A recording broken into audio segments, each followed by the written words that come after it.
ഇവിടെ കുറെ നമ്മൾ വീഡിയോ ഒക്കെ താഴെ വന്നിട്ട് കുറെ ക്രിസ്ത്യൻ നാമധാരികള് മുസ്ലിങ്ങൾ ചാകണം, കൊല്ലണം, അവിടെ ഇറാൻ കാക്കമാര് വെട്ടണം എന്നൊക്കെ പറഞ്ഞുകൊണ്ട് വർത്താനം പറയുന്നുണ്ടല്ലോ. ഒന്ന് മനസ്സിലാക്കണം, ഈ ഇസ്രായേൽ എന്ന തെമ്മാടി രാഷ്ട്രം, നെതന്യാഹു എന്ന് പറഞ്ഞ ഭീകരവാദി ലെബനനെ ആക്രമിക്കുമ്പോൾ അവിടെയുള്ള ക്രിസ്ത്യാനികളാണ് ആക്രമിക്കുന്നത്. ഇസ്രായേൽ എന്ന ഭീകര രാജ്യവും അമേരിക്ക മൊത്തത്തിൽ പറയാൻ ഒക്കില്ല, ട്രംപ് എന്ന കള്ളനും കൂടി ഇപ്പോ തുടങ്ങി വെച്ചിട്ടുള്ള യുദ്ധം ലോകത്തെ എവിടെയാണ് എത്തിച്ചേക്കുന്നത് നമുക്കറിയാലോ. ലോകം മുഴുവൻ നശിക്കുന്ന ഒരവസ്ഥയിലെത്തി. സാമ്പത്തിക അവസ്ഥ തകിടം മറിയാണ്. മിഡിൽ ഈസ്റ്റ് ഒക്കെ അവസാനിച്ചു എന്ന് പറയാം. അതായത് ദുബായ് ഒക്കെ സാമ്പത്തികമായി ഇനി എന്താണോ പറയേണ്ടത് പറയാൻ പറ്റാത്തൊരവസ്ഥയിലെത്തി. ആയിരക്കണക്കിന് തൊഴിലാളികളാണ് ഓരോ ദിവസവും തൊഴിൽ നഷ്ടപ്പെട്ട് പുറത്തേക്ക് വരുന്നത്. ഇത് വളരെ ദുരന്തമാണ് ഉണ്ടായിട്ടുള്ളത്. ഇറാൻ എന്ന് പറയുന്ന ഒരു പരമാധികാര രാജ്യത്തെ കയറി അടിച്ച് അവിടുത്തെ സ്വത്ത് മുതലും മോഷ്ടിക്കാൻ വേണ്ടി ട്രംപും അവരെ തകർക്കാൻ വേണ്ടി ഇസ്രായേലും നടത്തിയിട്ടുള്ള തെമ്മാടിത്തരമാണ് സത്യത്തിൽ ലോകത്തെ ഇവിടെ എത്തിച്ചിട്ടുള്ളത്. എന്നിട്ടും ഇസ്രായേൽ എന്ന ഒരു ഭീകര രാജ്യത്തെ സപ്പോർട്ട് ചെയ്തുകൊണ്ട് നമ്മുടെ കേരളത്തിലും ചിലരൊക്കെ സംസാരിക്കുന്നത് കേൾക്കുമ്പോൾ ഇവരൊക്കെ ചരിത്രം എവിടെ നിന്നാണ് പഠിക്കുന്നത് എന്ന് ചിന്തിച്ചു പോവുകയാണ്.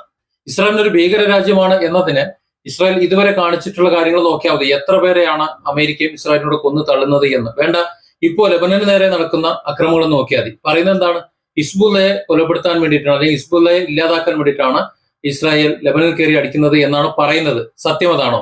ലെബനോൻ പാശ്ചാത്യ ശക്തികളുടെ ഒരു സൃഷ്ടിയാണ്. നമ്മുടെ പാകിസ്ഥാനെ ഉണ്ടാക്കിയിട്ട് ഇവിടെ ബ്രിട്ടീഷുകാർ നമ്മുടെ രാജ്യത്തെ വെട്ടിമുറിച്ചിട്ട് പോയതുപോലെ. അതായത് അവിടെ ഫ്രഞ്ച് അധിനിവേശ കാലത്ത് മതപരമായി ഭിന്നിപ്പിച്ചുകൊണ്ട് സിറിയയും ലെബനനുമാക്കി രാജ്യങ്ങളായി വിഭജിച്ചുകൊണ്ട് അവർ അവരുടെ കാര്യം നടത്തി. പക്ഷേ ആധുനിക കാലത്ത് ഇതെല്ലാം പരമാധികാര രാജ്യങ്ങളായി സുഖമായിട്ട് അവർ കഴിഞ്ഞു പോകുന്നുണ്ട്. പക്ഷേ ആ രാജ്യത്തെ കടന്നു കയറി ആക്രമിച്ചുകൊണ്ട് അതിന്റെ സ്വത്തും സമ്പത്തും അതുപോലെ അവരുടെ അധികാരവും എല്ലാം കൈയടക്കാൻ വേണ്ടി ഇസ്രായേൽ പോലുള്ള രാജ്യങ്ങൾ ഇപ്പോൾ ശ്രമിച്ചുകൊണ്ടിരിക്കുകയും ചെയ്യുന്നു. അവർക്കൊരു മനസ്സമാധാനം കൊടുക്കില്ല. അതായത് ഇവരുടെ ആയുധ കച്ചവടത്തിന് നിരപരാധികളായിട്ടുള്ള, അല്ലെങ്കിൽ താരതമ്യേന അവരുടെ അത്ര സൈനിക ശേഷിയോ മറ്റു കാര്യങ്ങളോ ഇല്ലാത്ത രാജ്യങ്ങളെ അടിച്ചുകൊണ്ട് അവരുടെ തിണ്ടുമുടുക്ക് കാണിക്കുകയാണ്. അങ്ങനെ തിണ്ടുമുടുക്ക് കാണിക്കുമ്പോൾ അതിന് നിന്നു കൊടുക്കാൻ സൗകര്യമില്ല എന്നാണ് ഹിസ്ബുള്ള അടക്കമുള്ള, ഇറാൻ അടക്കമുള്ള, ഹമാസ് അടക്കമുള്ള മുഴുവൻ ആൾക്കാരും നിലപാടെടുക്കുന്നത്. ഹമാസിനെ സംബന്ധിച്ചിടത്തോളം ഇസ്രായേലിന്റെ തന്നെ ഒരു ഉപസംഘടനയാണ് എന്നാണ് എന്റെ ഒരു ധാരണ. കാരണം ഹമാസ് എത്ര തന്നെ അടിച്ചു കഴിഞ്ഞാലും എങ്ങനെയൊക്കെ അടിച്ചു കഴിഞ്ഞാലും അതിന്റെ അവസാന റിസൾട്ട് വരുന്നത് ഇസ്രായേലിന് അനുകൂലമായിട്ടാണ്. ഇസ്രായേൽ കുറച്ച് പ്രദേശം പിടിച്ചെടുക്കാനൊക്കെയാണ് വരുന്നത്. പറയുന്നത് ഹമാസ് ഇസ്രായേൽ യുദ്ധമെന്ന്. അതവിടെ നിൽക്കട്ടെ. ഏതായാലും ലെബനനിൽ ഇസ്രായേൽ കയറി അടിക്കാന്ന് പറഞ്ഞാൽ തെമ്മാടിത്തരമാണ്, ഒരു സംശയം വേണ്ട. ഹിസ്ബുള്ളയെ പൂർണ്ണമായി നശിപ്പിക്കാൻ വേണ്ടിയിട്ടാണ് ഇസ്രായേൽ ലെബനനിൽ കയറി അടിക്കുന്നതാണല്ലോ പറയുന്നത്. അങ്ങനെയാണെങ്കിൽ തെക്കൻ ലെബനനിൽ മാത്രമല്ലേ അടിക്കേണ്ടത്? ഹിസ്ബുള്ളന്റെ സാന്നിധ്യം എവിടെ കൊണ്ട് അവിടെ മാത്രമല്ലേ യുദ്ധം ചെയ്യേണ്ടി, അവിടെയല്ലേ നശിപ്പിക്കേണ്ടി? എന്നാൽ ഹിസ്ബുള്ളന്റെ ഒരു മനുഷ്യൻ പോലും ഇല്ലാത്ത, ഒരു സാന്നിധ്യം പോലും ഇല്ലാത്ത മേഖലകൾ എന്തിനാണ് പിന്നെ ഇസ്രായേൽ അടിച്ച് തകർക്കുന്നത്? അതായത് ക്രിസ്ത്യൻ വിരോധം, ജൂത ക്രിസ്ത്യൻ വിരോധം. ഇവിടെയുള്ള ക്രിസ്ത്യാനികൾ മനസ്സിലാക്കാനാണ് പറയുന്നത്. ഇവിടെ കുറെ നമ്മൾ വീഡിയോ ഒക്കെ താഴെ വന്നിട്ട് കുറെ ക്രിസ്ത്യൻ നാമധാരികള് മുസ്ലിങ്ങൾ ചാകണം, കൊല്ലണം, അവിടെ ഇറാൻ കാക്കമാര് വെട്ടണം എന്നൊക്കെ പറഞ്ഞുകൊണ്ട് വർത്താനം പറയുന്നുണ്ടല്ലോ. ഒന്ന് മനസ്സിലാക്കണം, ഈ ഇസ്രായേൽ എന്ന തെമ്മാടി രാഷ്ട്രം, നെതന്യാഹു എന്ന് പറഞ്ഞ ഭീകരവാദി ലെബനനെ ആക്രമിക്കുമ്പോൾ അവിടെയുള്ള ക്രിസ്ത്യാനികളാണ് ആക്രമിക്കുന്നത്. ഈ വർഗീസ് പുണ്യാളൻ എന്ന് പറഞ്ഞ ഒരാളുണ്ട്, അറിയാലോ നിങ്ങൾക്ക്. ഏറ്റവും പ്രിയപ്പെട്ട എന്ന് പറഞ്ഞാൽ നേർച്ചയും വഴിപാടും എല്ലാം നടത്തുന്ന രക്ഷക വേഷമുള്ള ഒരു പുണ്യാത്മാവാണ്.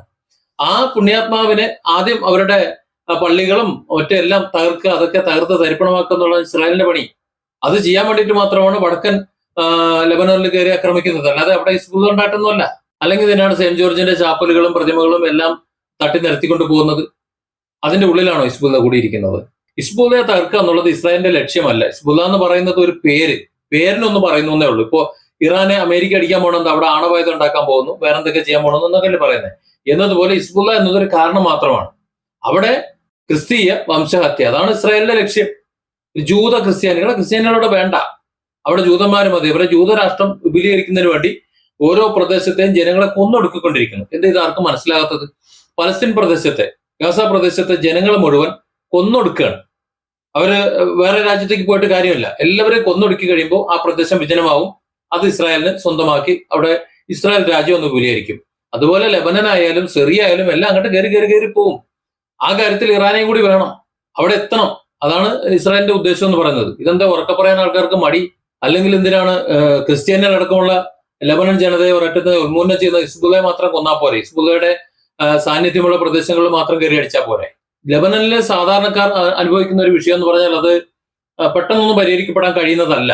അവിടുത്തെ സമ്പന്ന വിഭാഗം, ലെബനനിലെ സമ്പന്ന വിഭാഗം മുഴുവൻ അവരുടെ പണവും മറ്റു കാര്യങ്ങളെല്ലാം പുറത്ത് ബാങ്കുകളും എല്ലായിടത്തുമാണ്. ഇവിടെ യുദ്ധം മുറുകുന്നു എന്ന് കണ്ടു കഴിഞ്ഞാൽ എല്ലാം കട്ടിയും പൊടി മടക്കിയിട്ട് വിദേശ രാജ്യത്തേക്ക് കടക്കും. പിന്നെ അവരൊന്നും ലെബനനിലില്ല, അവരുമില്ല, അവരുടെ കുടുംബാംഗങ്ങളും ആരുമില്ല. അവരുടെ നാട്ടിലെ വീട് നശിച്ചാലെന്ത്, കുടുംബം നശിച്ചാലെന്ത്, മുഴുവൻ തകർത്തു വാരിയാലെന്ത്, ഒന്നുമില്ല. അവരെ സംബന്ധിച്ചിടത്തോളം അവരുടെ സമ്പത്തെല്ലാം വിദേശത്ത് ഭദ്രം, അവരങ്ങോട്ട് കുടിയേറും. ഇവിടെയുള്ള സാധാരണക്കാരെ മുഴുവൻ കൊല്ലുക, സാധാരണക്കാരെ മുഴുവൻ കൊന്നെടുക്കാൻ വേണ്ടിയിട്ട് ഇസ്രായേൽ ഇങ്ങനെ നിൽക്കുന്നു. അതായത് ലെബനൻ ഭരണകൂടം പോലും അവിടുത്തെ പൗരന്മാരെ സംരക്ഷിക്കുന്നതിൽ നിന്ന് പിന്നോട്ട് നിൽക്കുകയാണ്, അല്ലെങ്കിൽ അവർക്ക് കഴിയുന്നില്ല. അതാണ് ഇസ്രായേലിന്റെ ഒരു ചെറുത്തുനിൽപ്പിനെ തടയാൻ അവർക്ക് കഴിയുന്നില്ല. അവിടെയാണ് ഹിസ്ബുള്ള ഒരു പോരാട്ടം നടത്തുന്നത്. ഇവിടെ ഇറാന്റെ നിലപാട് എന്തിനു വേണ്ടിയിട്ടാണെന്ന് ആൾക്കാർക്ക് മനസ്സിലായിട്ടില്ല. ഇറാനിലാണ് ലോകത്തെ ഏറ്റവും കൂടുതൽ രണ്ടാമത്തെ ജൂതന്മാരുള്ളത്, ജൂത വംശം കൂടുതലുള്ളത്. ആ ജൂതന്മാരെ കുന്നൊടുക്കിക്കൊണ്ടാണ് ഇസ്രായേൽ ജനത തുടക്കം കുറിക്കുന്നത്. അവരും കൂടെയാണ് തീരുന്നത്, മനസ്സിലാക്കണം. അവിടുത്തെ മുസ്ലിങ്ങൾ മാത്രമല്ല, ഇറാനിൽ കൂടുതൽ മുസ്ലിങ്ങൾ കഴിഞ്ഞാൽ പിന്നെ ഏറ്റവും കൂടുതലുള്ളത് ജൂതന്മാരാ. ആ ജൂതന്മാരെ കൊല്ലുന്നതുകൊണ്ട് അവർക്ക് തടസ്സമില്ല. അതുപോലെ ലെബനനിലെ ക്രിസ്ത്യാനികളെ കൊല്ലുന്നതുകൊണ്ട് അവർക്ക് തടസ്സമില്ല. പക്ഷെ ഇറാന്റെ നിലപാട് എന്താണ്? ഇറാനെ സംബന്ധിച്ചിടത്തോളം ഇറാനിലെ ജൂതന്മാരെ സംരക്ഷിക്കുക, ഇറാനിലെ ക്രിസ്ത്യാനികളെ സംരക്ഷിക്കുക, ഒപ്പം ഇറാനിലെ മുസ്ലിങ്ങളെ സംരക്ഷിക്കുക. അതായത് ഇറാനിയൻ പൗരന്മാരെ സംരക്ഷിക്കുക. ഇറാനെ സംബന്ധിച്ചിടത്തോളം ഇറാനിലെ പൗരന്മാരേ ഉള്ളൂ, അവിടെ ക്രിസ്ത്യനും ജൂതനും മുസ്ലിമും ഇല്ല. അതുപോലെ തന്നെ ലെബനനിലെ ക്രിസ്ത്യൻ വിഭാഗത്തെ മുഴുവൻ ഈ ഗീവർഗീസ് പുണ്യാളന്റെ പ്രതിമകളും ചാപ്പലുകളും എല്ലാം തകർത്തഴിയുമ്പോൾ അത് അരുത്, അത് ചെയ്തു കഴിഞ്ഞാൽ പണി ഞങ്ങൾ തരുമെന്ന് പറയുന്നത് ഇവിടുത്തെ ക്രിസ്ത്യൻ രാജ്യങ്ങളൊന്നും അല്ല, ഇവിടെ നമ്മുടെ കേരളത്തിലെ ക്രിസ്ത്യാനികളും അല്ല. കേരളത്തിലെ ക്രിസ്ത്യാനികൾ ആ സമയത്ത് ഇറാനൊക്കെ തൊലഞ്ഞു പോട്ടെ എന്നാണ് പറയുന്നത്. അതായത് ഇവിടെ ആ അന്തോണീസ് പുണ്യാളന്റെ ചാപ്പലുകളും പ്രതിമകളും കേരളത്തിലും അങ്ങോളം ഇങ്ങോളം ഉണ്ട്, അറിയാലോ.